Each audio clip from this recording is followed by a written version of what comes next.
Hey everyone, Sycra here, and in this composition lesson I'm going to be covering scale. So let's start off with a box. And now, is this a big box or a small box?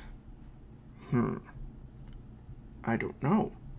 Well, let's say I want to make it a big box. What can I do?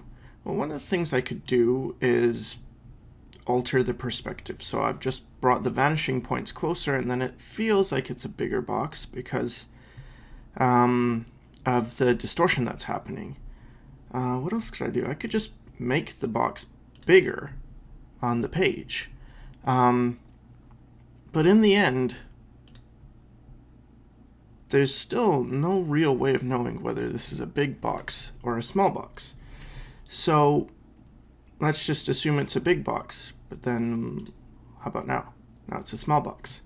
So the only way of actually establishing whether something is big or small is by having that object in relationship to another object. So here it looks small because, okay, there's a cat, right?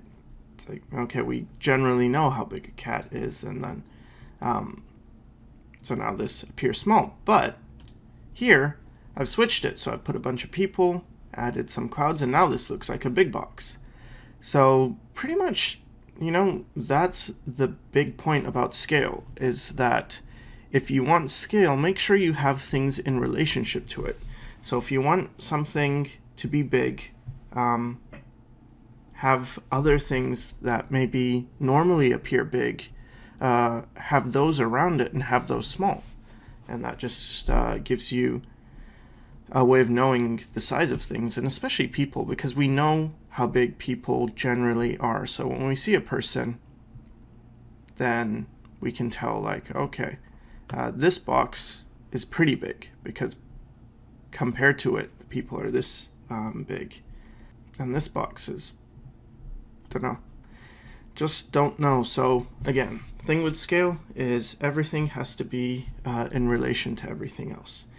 And in the next lesson, I'm going to be covering odd-numbered visual elements. So hope this helped, and thanks for watching.